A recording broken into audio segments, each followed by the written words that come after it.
അസ്സലാമു അലൈക്കും വറഹ്മത്തുള്ളാഹി.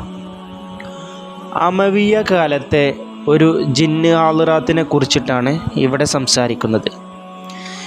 എൻ്റെ ഒരു സുഹൃത്തുണ്ടായിരുന്നു.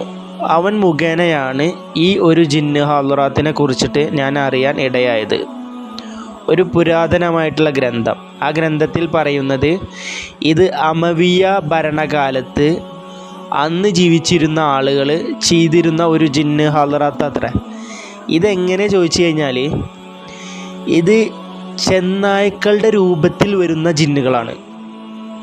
ഈ ജിന്നുകളുടെ പേര് പറയുന്നത് സർബൂദ്, ബനു, ആജൂൽ വ തമ്യൂൽ, ഇങ്ങനെയാണ് ഈ ജിന്നുകളുടെ പേര് പറയുന്നത്.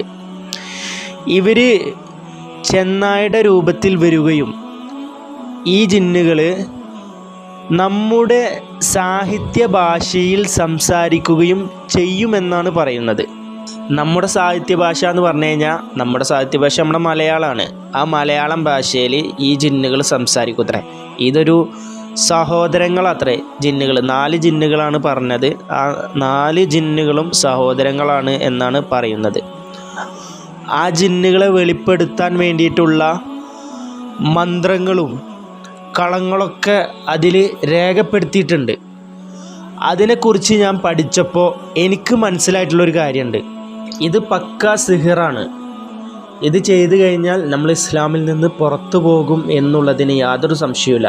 പിന്നെ എനിക്കിതിൽ പറയാനുള്ളൊരു കാര്യം എന്താ വെച്ച് കഴിഞ്ഞാൽ, ജിന്നുകളെ സ്വാധീനിക്കാൻ വേണ്ടി ഒരുപാട് ആളുകൾ നടക്കുന്നുണ്ട്. അവരെ കൂട്ടുകാരാക്കാൻ വേണ്ടി, അവരെ നമ്മുടെ ജീവിതത്തിൽ കൊണ്ടുവരാൻ വേണ്ടി നടക്കുന്ന ഒരുപാട് ആളുകളുണ്ട്. അവരോട് എനിക്ക് പറയാനുള്ളത്, ഒരിക്കലും നിങ്ങൾ ജിന്നുകളെ തേടി നടക്കരുത്.